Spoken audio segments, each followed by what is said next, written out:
Oh, check it out. Shoot my phone.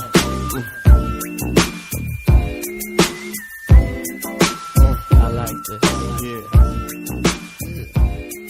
Now, to all the ladies in the place with style. Hey everyone, welcome back to the MLBPointForm podcast. I'm Alex Crocco, and next to me is my co-host, John Carasiotis. How's it going? Today we'll be talking about a few things. Mainly, we're going to start off with the whole Roy Halladay thing, how he retired as a Blue Jay, but we'll get into that. The Mark Trumbo trade, the three-way deal with Anaheim, Chicago White Sox, and Arizona.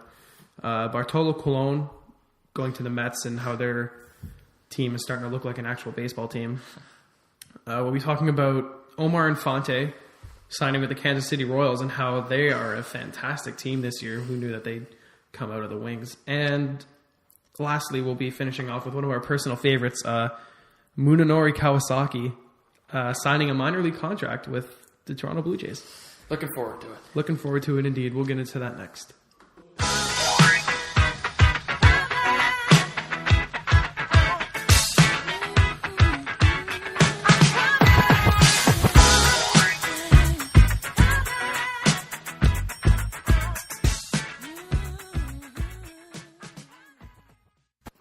Welcome back. Thank you for sticking around for that Biggie Smalls. Yes, it's Biggie track. Smalls theme day.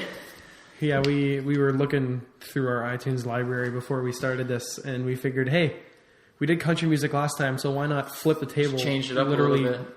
180 degrees Yes. and go for some rap. You're the country guy, so I you gotta am change the it up. country guy. Okay, let's get right into it here with Roy Halladay. We put this first on our priority list because we're both, unfortunately, really big Toronto Blue Jays fans. Well, I don't know. It's not unfortunate in this kind of stage. It's kind of nice. It was a nice little gesture. It was. I think that was really classy of him, retiring as a Blue Jay. I remember reading that on Twitter after I woke up at like 1:30 in the afternoon because that's what 18-year-olds do. And I was browsing Twitter, and Shai Davidi, the Blue Jays insider, started tweeting all this stuff about Roy Halladay, and I was like, wow, what's going on? And I watched the press conference, and I was just reminded of how much of a class act he is. Well, my story's a little different. I woke up earlier than you, and I was on Twitter maybe a couple hours earlier than you, and it was like it was the Blue Jays. They tweeted out there's going to be a major press conference at 2:00, and my first thought, I don't know if it was 2:00 or not, but my first thought was, is it going to be a big trade maybe, or is it going to be a signing? And so, that's what went through my mind, and then I think a lot of Blue Jays fans were kind of a little disappointed when people found out it wasn't going to be a signing or a trade, but a little bit afterwards you kind of realize what's going on, and it was pretty cool. Yeah. Pretty cool moment. I think we got most of our satisfaction for trades after last year. Yes. But we all know now how it's that going to turned be out. yeah, we'll see. What do you think Halladay's motive was for retiring as a Blue Jay? Like, Oh. was there any other meaning to that other than, look, this was the first team I played for and I want to retire with them? Well, apparently he was actually looking to come back and pitch for the Jays this year. Was he? Yep, he threw a bullpen in October, and he was only throwing 80 to 85 or something like that. Yeah. Like, it wasn't good. But like you said, he was the team that drafted him, the team that gave him his first chance, played the most years in the Jays. Right. You I have can his, tell I he have really his likes the stats city. pulled up here, and last year with the Phillies, he pitched, he was 4-5, so I think he was injured. But he had a 6.82 ERA. In 62 innings pitched. So 62 innings pitched, so... He I think he said during the press conference he had back problems, shoulder problems. He's just older now. Like, you can't stop the human body from aging. Yep. It happens. So I don't know. It was kind of a nice gesture. It kind of cements his legacy as one of the favorite Jays of all time. It kind of says, I'm going in the Hall of Fame if he gets in as a Jay. It's kind of a nice moment. I still have his jersey, I think, which is good. I've been to. I remember going to so many Roy Halladay starts as a kid, and just the game would last 2 hours. It would Just because of how quickly he went. a 4-0 game, complete game, and just the game's over. So it was just that's the last memory I had was a game against the Twins. They played. It was like just over 2 hours, 4-0 Jays. And, that was Roy Halladay's legacy. Yeah. Quick games, extremely effective, complete games, just everything. It was, he was one of the best pitchers the Jays ever had, if not the best pitcher the Jays ever had. He was a workhorse, that guy, too. Oh, yeah. When he played for the Phillies, I mentioned this last time, but one of my cousins plays for the Phillies, and he lives in Newmarket. And when he would come back for the off season, he would tell me about all the players in the Phillies clubhouse, and how he said Roy Halladay was just like, if he was starting that day, whatever you do, don't talk to him because he'll get mad. He'll get mad at you. He told me, like, he wouldn't just ignore you. He would yell at you. And I said, I'm not surprised. Well, with some of the Jays pitchers, I think it was Brett Cecil even said something when he was on the team and he was in the rotation. It was kind of like when you're around Roy Halladay, it's kind of like walking on eggshells. Like, it was kind of, you have to be careful what you say to the guy. He wasn't the best mentor. He was kind of like a guy to stick to himself and do his own thing. Yeah. So. Do you think there's any other implications with him, with the Jays, as retiring as a Jay? Like, do you think there's any other future with him? I think Anthopoulos, the GM for the Jays, said that they'd try to get him in for some kind of pitching coach in spring training. But I think he said something like he was interested in coaching. Yeah. But I think they're gonna invite him to spring training, see how that goes. But it'll be interesting to see. Maybe he has a role in the minor leagues to start. Mm-hmm. But I'm sure he'll take some time off to spend with his family. Oh yeah, definitely will. And his kids get to be, because he's coaching his kids' little league team or something like that, and this kid's team and his friends are being coached by like a 2-time Cy Young Award winner. Yep, it's like multiple All-Stars, MVPs. Well, he didn't win an MVP. No, he was in the voting a couple of years. But 2010, 2011 to be exact. But it was pretty interesting though when I read that he was trying to make a comeback this year with the Jays, and I forgot who tweeted it out. But they said that he only wanted to pitch for the Jays, so it really was like a cool moment to see that, and then him retire as a Jay. You really appreciated what the Jays did for him, and he actually, what the city of Toronto meant to him was a big deal. So if he were to make a comeback, I think he'd be a completely different pitcher. Oh yeah, than how he was, because like you said, in that bullpen he was throwing like 80, 85. I wrote a blog about it, and I said, I'd rather him retire, because like I said, the last memory I had of him was dominant Roy Halladay. I don't want to see back of the rotation, struggling like to get a 6th inning Roy Halladay. His legacy as a Jay is all-star ace pitcher, and that's what I like, that it ended that way, and he didn't try to pitch another year and kind of embarrass himself. So I think he knew, and the team knew that he was done. And that's something big of him to do, because I think that he saw that his stats were how they were. Mm-hmm. I mean, looking at them now, even in 2012, they weren't. I mean, he was 11-8.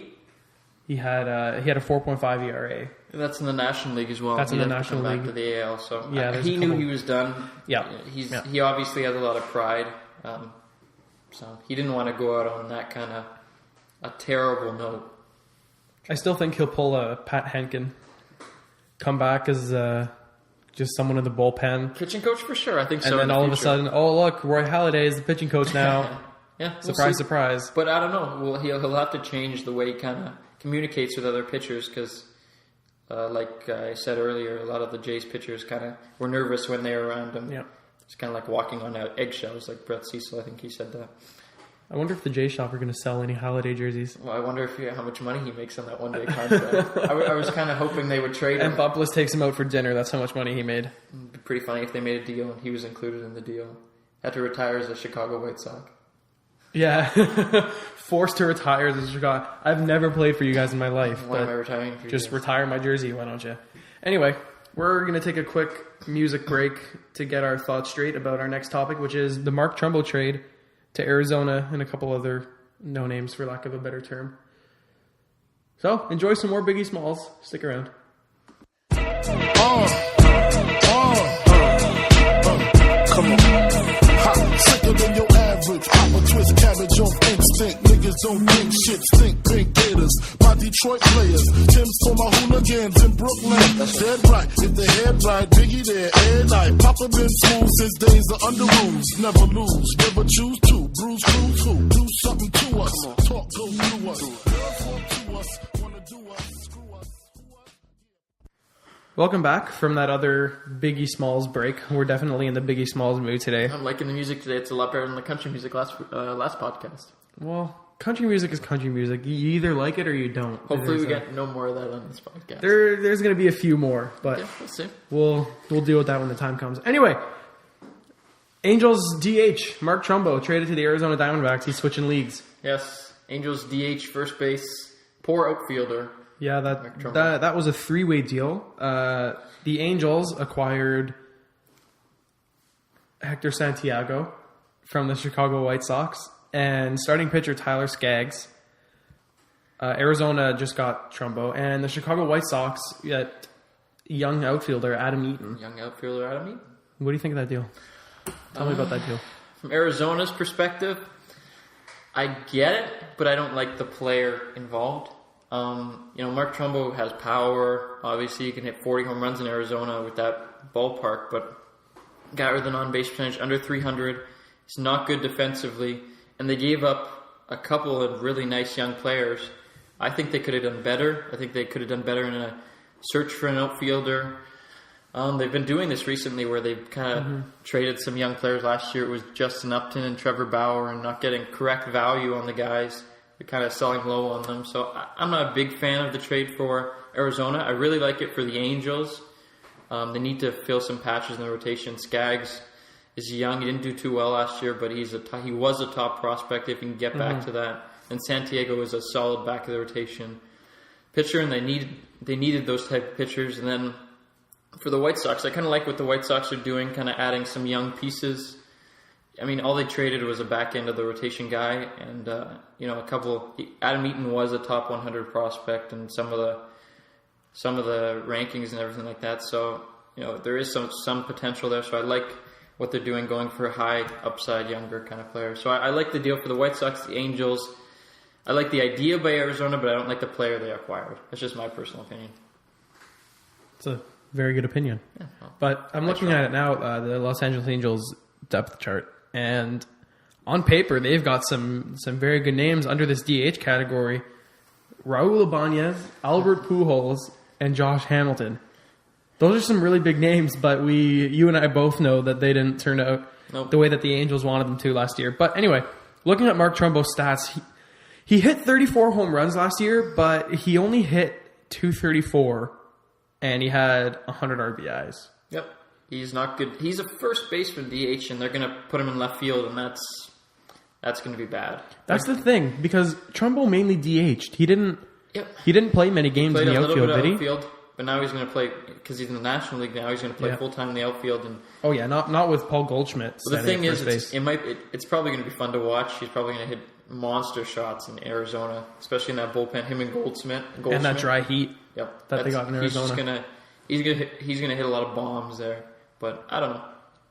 I think that because I know that Arizona was looking into Shin-Soo Choo, but that's for another time. Yep. But I mean, they certainly downgraded with Mark Trumbo instead of Shin-Soo Choo, but they didn't get screwed. No, they didn't get screwed. They didn't give up anybody like they did last year with Justin Upton. Right. A really good player, but I think they could have done better. That's all. Yeah. Sticking with the National League, we are more than surprised to find out that Bartolo Colon, or as I like to call him, the hot dog machine. Big fat Bartolo Colon. Big fat Bartolo Colon. Signs with the New York Mets, which bolsters their rotation. They've actually got a pretty good rotation this year. I'm looking at it now. They got Colon, Zach Wheeler, Matt Harvey. Well, Matt Harvey's injured. Well, Matt Harvey's injured, but I don't like the rotation as much this year. I like the signing because it kind of covers for the innings Matt Harvey would have pitched.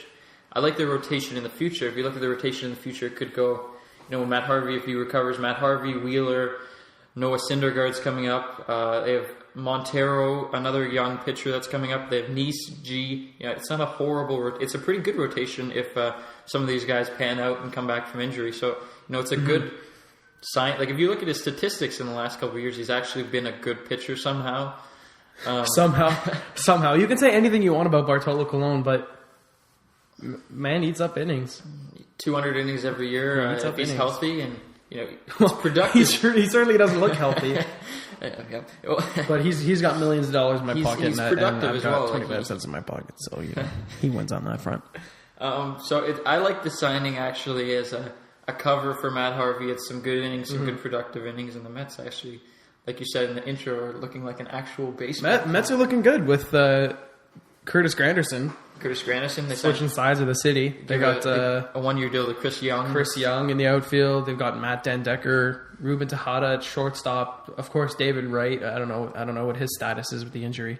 He's fine, I think. And then Darno's a good Ike Davis at first base. Lucas Duda, although Lucas Duda was doo-doo last year. Well, they need to patch up some spots. Their outfield looks pretty good. Ike Davis is. I think they're trying to trade Ike Davis. Second base, whatever. Shortstop, I think they need a shortstop, and then they need Darno to kind of pan out to the top prospect. And then, like I said, with the rotation, they really need some of these young guys to come up and step in and fill roles that they haven't had filled for a long time. Yeah, like you mentioned, Darno hasn't really turned out to be that top prospect that all the Jays fans were like, Anthopoulos, you fucking idiot. Yeah, well, it was 2 or 3 years ago he was inside... top 100 prospects, top 5. He was being compared to guys like, Mike Trout and Bryce Harper inside the top 5. And, it's been a few years now, and he's only had 31 major league games. I think he's going to be 25 at the beginning of next year. So it's kind of worrisome with all the injuries and everything. But he was the top prospect. So he didn't really do well last year, but we'll see. I mean, you could make the argument that it takes a little bit longer for catchers to develop, because but that also could be a negative for Darno because he spent so much time on the DL in his career. He hasn't had a lot of time playing. I don't think he's ever had a full season where he hasn't been injured. So we'll see what he can do this year. He's pretty important to what they need to do. Either way, the Mets are looking better than everyone thought they would look. Yes. But then again, we said that with the Toronto Blue Jays last year, and we all know you can say that about a lot of teams, a lot of what ifs, but a lot of young players in the Mets. Okay, going from the Mets to the Yankees, right on the other side of the city. Yankees look good with Carlos Beltran. Yep. We didn't mention Carlos Beltran the last time that we recorded. You like the Yankees. I personally don't like them as much as you do. Why do you like the Yankees? I like them because they remind me of last year's Boston Red Sox. As in, they don't have... I mean, they do have all these big-name guys, but I feel like with like the likes of Alfonso Soriano and Jacoby Ellsbury and Brett Gardner, they're going to find a way to piece it together. Don't get me wrong, I hate the Yankees. Yeah. I really hate the Yankees because I'm a Toronto Blue Jays fan. But they're looking good. Vernon Wells is a DH, but who the hell cares about Vernon Wells? No, it's going to be Soriano who's going to be the DH. Soriano, Brian McCann. Hopefully there'll be a couple fights between him and Gianna Navarro next year. Yeah, well... I don't like the Yankees as much as you do. I think you have them as a playoff team. I have them as a playoff team in the AL East, although I wouldn't like them to, but, I have them as maybe 85 wins. I mean, if you look at the infield, Mark Teixeira, what the heck is he? I mean, he didn't play at all last year. What do they have at second base now? Kelly Johnson. Eduardo Jeter. Nunez. Derek Jeter at shortstop. Maybe he can rebound, maybe not. I don't know what the hell is going on with Alex Rodriguez and that suspension. They have a good catcher, and their outfield is pretty solid, but their infield and their rotation is just too questionable for me to say right now that they're going to win more than 90 games. Their rotation is kind of questionable at best. I mean, they have Sabathia and Kuroda, but then 3, 4, 5, Ivan Nova, David Phelps, Michael Pineda. If Michael Pineda can come back. Which is not anything to write home about. Nothing. So, I don't... You like them. I could see why you like them. The name, if you look at just the names, but if you actually, if I'm thinking through this and I'm looking at the players and all the injuries and how much older they've gotten, I don't see them winning more than 85 games right now. But maybe halfway through the season, if Jeter and Teixeira and guys like that can actually stay healthy, maybe Jeter has one more really good year left. I think Jeter's got 1 year period left in him, and then next year he'll. I could definitely see the argument of the Yankees. It looks like they've got 1 year left of this, maybe 2, going for this World Series because they've got a lot of aging players. But I don't know. I wouldn't be surprised if they went far in the playoffs this year and made the playoffs. But personally, I don't see it. Well, hopefully you'll be right and they'll suck. I mean, they won't suck, but hopefully they'll make room for our hometown Jays to maybe win more than 60 games. You think the Jays are gonna be bad? I don't think the Jays are gonna be bad. I have to have faith because I'm a loyal fan. I'm not one of those douche nozzles that say, "Oh shit, Jays suck. Might as well just jump off a bridge or something." But we're gonna stay within the American League and talk about one of the signings that you wanted to talk about, Omar Infante with the Kansas City Royals. Yep, Kansas City. They're actually looking really good. They have a lot of. I don't think they have any holes in their lineup right now. They have Hosmer at first. Now they're going to have Infante at second. Escobar has shown that he can be a really good shortstop. Mike Moustakas with his shitty smile. We'll see what he can do. He's a top prospect, but he hasn't performed. And then Salvador Perez is an unbelievable catcher. They acquired Aoki. He's great. Look at their outfield. I was just going to say. Kane is good, and then they have Dyson and Maxwell kind of as bench bats and platoon bats, and then they got All-Star Alex Gordon, and the rotation, Shields, Guthrie, Vargas, Duffy, Wade Davis. I mean, that's a good rotation, and they have an unbelievable bullpen. So they're looking like a fun team to watch if they're not going to, if anything, they're going to be a lot of fun to watch. Yeah, watch out for the Kansas City Royals this year in the AL Central. Yes. Tigers have a couple teams to watch out for. Tigers this year. be warned. Like I said in the last podcast, I don't like what the Tigers have done this offseason, so. I don't think they've done much. They just got rid of Prince Fielder's contract and picked up Ian Kinsler, but and they got rid of Doug Fister. That's not really anything. And they got rid of Doug Fister, and they didn't sign. I was expecting them, since they saved the money from Fielder, to go sign somebody big, but they haven't really done it yet. Maybe they're still waiting on some guys, but I don't know. Maybe Kansas City. I wouldn't be surprised if you told me right now Kansas City is going to win the division. I wouldn't be surprised. I'd heavily pick or favorite Kansas City. I think the favorite is still the Tigers, the World Series team.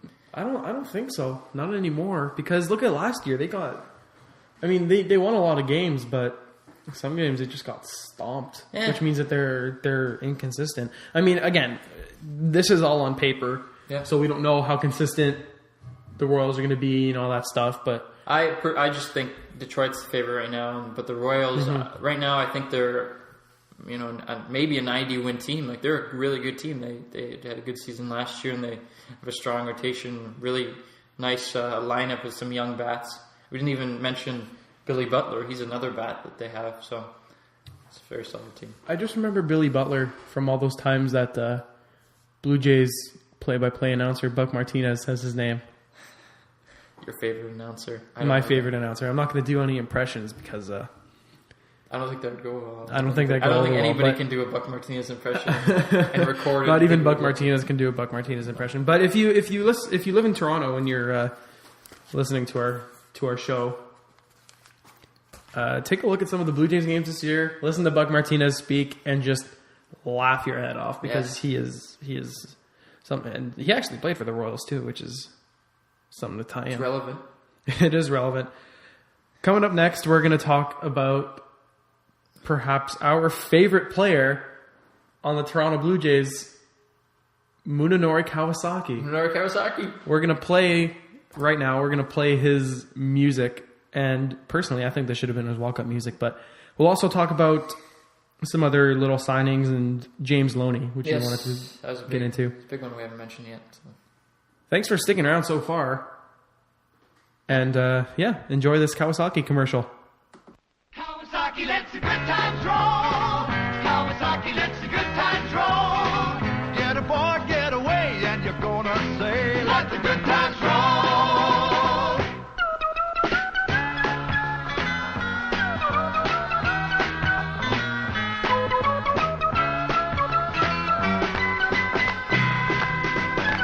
Kawasaki lets the good times roll. Oh, what you just heard was a Kawasaki Motorcycles commercial from the 70s, I think. That fits very well with Munenori Kawasaki. Glad he's back. I am glad he's back. He was a spark plug for the Jays. Well, I think he's going to start the year in Buffalo, minor league contract, but, it'll be exciting to see him come up when there's an injury, because there's going to be injuries, obviously, especially with the Jays, with their injury history. But it'll be exciting. When is there not injuries with the Jays? That's a better question. It'll be exciting to see him when he comes back. I like his energy, and he's a fan favorite. Yeah. He's got the invite to spring training, doesn't he? He does, but I think that there has to be another injury for him to make the team. So we'll see. I think he'll be back eventually. Yep. Next topic is something that you wanted to cover. The Rays 3-year, $21 million. James Loney. James Loney. Yeah, I like the deal. For once the Rays are going to spend some money. Last offseason they spent money on Evan Longoria extension, and then they're going out and they're signing players that actually are very important, very vital to the team, just like Loney was last year at first base. Extremely good defensively. Great range, can pick it with the best of them, and he hit .299 last year. Yep. He's a .300 hitter, and he gets on base, and he's a very solid player. And that kind of, if you look at the Rays and how good they were last year, and now they have Will Myers is just getting better. And right now, with the David Price, if they keep David Price, I think they're the best team in the American League East. But we'll have to see how that goes down. I think you said you think the Yankees are the best team in the American League East. Again, it's all on paper, right? Yep. I mean, you can't Right really now, judge until it's like I say a safe space to judge in is maybe 40 games into the season. Yeah, a little more. But just projecting right now, I think the Rays are. I don't know how many games they won last year. I think it was 92 or 93, but they're going to be better this year with a full year of Will Myers.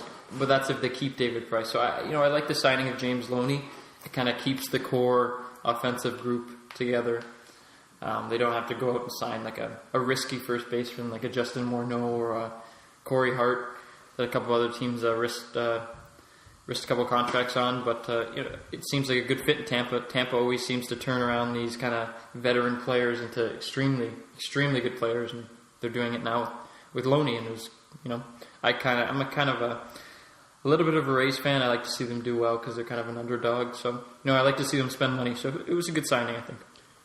The Tampa Bay Rays are always a good team.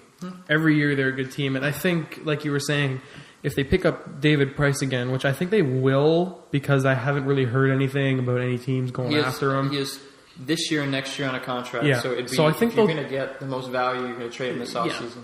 I think either they keep him and wait out his 2 years left on his contract, and then let him go to free agency and let him have that big, like whatever, he's going to get $200 million deal. Or next year they start talking to him about signing him to an extension, I guess. Well, if you kind of go through the track history of the track record of the Rays, you see what they did with they trade last offseason.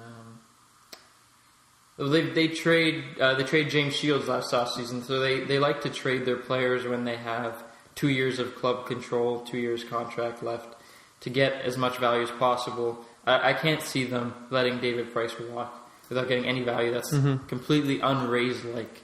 They get value for every player. That's how they, they're good year after year after year, even with such a low payroll. So I think they'll keep. I don't know if they'll keep David Price for this year, but I think eventually he'll be traded. So it'll be interesting to see with the Rays if they trade him this year or next year. That James Shields deal, that was the Will Myers one, wasn't it? Yep, Will Myers. They traded a couple more prospects, and then they traded. I like that deal for both teams. Yeah, it's very. But that's besides the point. Yeah. The point is that it was a good move for the Rays to pick up James Loney again, because they, with all the moves that have been going on in the AL East, especially with the Yankees, it wasn't their finite answer, but it's a start. Because I don't think they need to do anything else. I think they're okay. They got a good pitching rotation. They got a half-wit catcher with Jose Molina and Jose Lobaton. Yeah. They're okay. They actually they traded for Ryan Hannigan Oh, did they? Yeah. I don't think they have Lobaton anymore. I'm not sure but they traded for Hannigan, so he's their starting catcher now. Well, they have some good infielders. Yeah, I think they're a solid team. I don't need to say much about them. I think I think they're the best team in the American League East and maybe the American League right now. So, yeah. I like the team. Isn't it terrible that every single year the AL East is the hardest division in the MLB and the Jays are just standing there like, well, what do we do now? I think it's every year the Jays and the Orioles have the hardest record in all of baseball. Oh, man. Especially except that one year where the Orioles just pulled it out of their ass. And that left me sitting on my couch thinking, why can't the Jays do that? Yeah. But it's going to be tough again this year. Yeah, the AL East is always tough every year. But that's going to do it for us. We hope you enjoyed. I mean, we hope you enjoyed at least. We enjoy doing this. We always enjoy doing it. So make sure you check out our website, MLBPointForm.weebly.com. Again, like we said last time, we're looking into getting our own domain name. So don't steal it. So don't steal it from us. Please don't steal it from us. We worked really hard on that. Feel free to follow us on Twitter at MLBPointForm. Our personal Twitters are on our website if you want to go check that out. Stay tuned for the next episode, which should be in around 2 weeks or so. Again, we hope you enjoyed, and thanks for listening. Thanks for listening. See ya. Yeah, this album is dedicated to all the teachers that told me I never amount to nothing. To all the people that lived above the buildings that I was hustling from that called the police on me when I was just trying to make some money to feed my daughter. Yeah. And to all my peoples in the struggle, you know what I'm saying? It's all good, baby. Check it. It was all a dream. I used to read Word Up magazine. Salt and Pepper and Heavy D up in the limousine. Hanging pictures on my wall. Every Saturday, rap attack Mr. Magic Marley Marl. I let my tape rock till my tape pop. Smoking weed and bamboo, sipping on private stock. Way back when I had the red and black lumberjack with the hat to match. Remember rapping Duke? The hard.